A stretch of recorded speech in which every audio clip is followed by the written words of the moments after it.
One problem I found with the bungoma culture, or let me call it Bukus culture, is that we tend to take too long to change. There are opportunities that are so many, yet because of sticking too much to the culture as it was then, we lose out on these opportunities.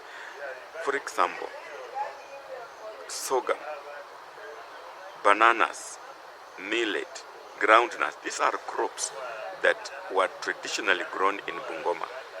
Yet, with the coming of maize and wheat and all that, the people of Bungoma abandoned, oblivious of the fact that in fact, sorghum, bananas, each one of those crops has about 13, 14 different types of products that we can generate from there, including cassava.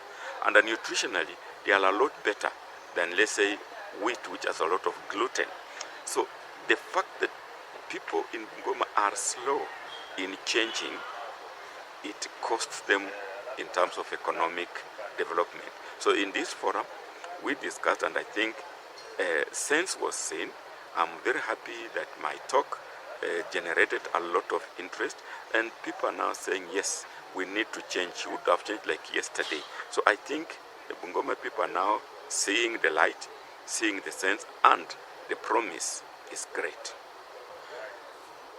For example, research shows that every agricultural product has a value chain. But what value chains do we know? We don't know. We only know linear value chains. Let's take sunflower. Sunflower comes from the farm. It is processed into vegetable oil. It is sold in the market, and that's it.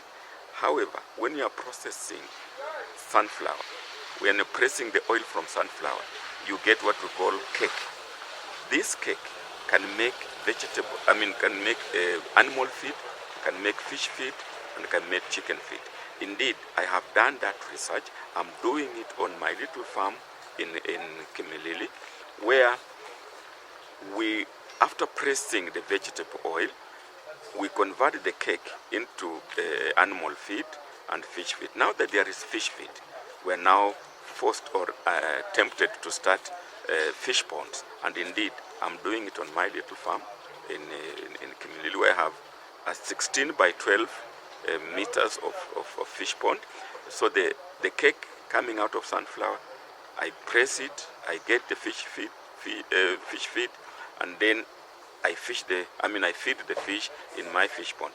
Now, when the fish, you harvest the fish, there's the intestine, the gut, and you mix that with cow dung and chicken droppings, which would have fed with the same animal feed from the cake. You get biogas. If you mix that in a biodigester, you get biogas, and I'm doing it on my little farm. And that biogas eases the problem of firewood. And when that happens, then cutting of the trees is reduced, and we are saving the environment. And after the biogas has you have developed the biogas, the slurry that remains behind becomes organic fertilizer. That's much better fertilizer than the DAP. So you'll find that the farm of sunflower gets back the fertilizer out of the sunflower that is sold to the processor. So we are encouraging circular economy, and I'm doing it experimentally on my little farm at Kimilili. You might want to ask, how do you make a fish pond on land when there's no water? We're actually harvesting rainwater, we harvest runoff water, and we store that water, and it feeds the fish pond. So there are so many opportunities within Bungoma that if we open up our minds, we shall be richer than any other county, in my own opinion. When I was traveling to this center, Mabanga Center, I passed through farms of sugarcane. The farmers of sugarcane here cut the sugarcane, and the leaves that remain in the field lie fallow. And what they do, they simply come and burn them, in oblivious of the fact that those leaves can make charcoal briquettes. Indeed, I've mentioned to Nzoia Sugar Factory Management that they have a fund called Corporate Social Responsibility. Rather than just put up shades of at the bus stages, we can use that corporate responsibility fund to train the farmers so that they make charcoal briquettes out of the sugarcane leaves.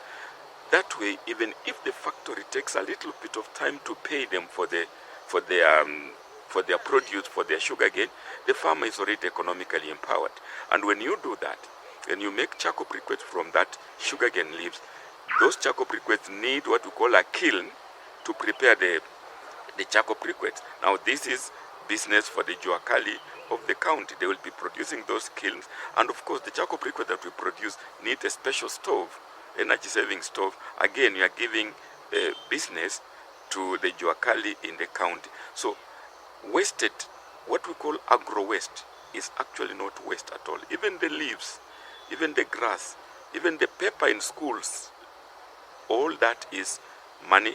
All that can make charcoal briquette. And I was really surprised that people in Bungoma, people in the sugarcane belt are actually oblivious of the fact that they can even be richer, not even concentrating on the sugarcane itself, but just the crop that remains in the farms.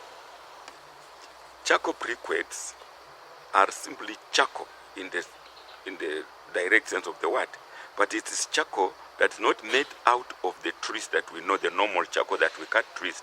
It is also charcoal, but made from agro waste. So we do not have to burn or to cut the trees to make that charcoal briquettes. It's normally, you collect all the agro waste, put it in what we call a kiln, and make jar dust. The same way you are burning, we're making charcoal by cutting the trees and putting them into, covering them with soil and making that charcoal. This one, we put it in a container and cover it and make char dust out of it. And that char dust, when you mix it with what we call a binder, like slurry of waste paper or even cassava slurry, you will make the charcoal briquettes. These charcoal briquettes burn longer than the normal charcoal. They don't have the carbon that is dangerous to the lives of people.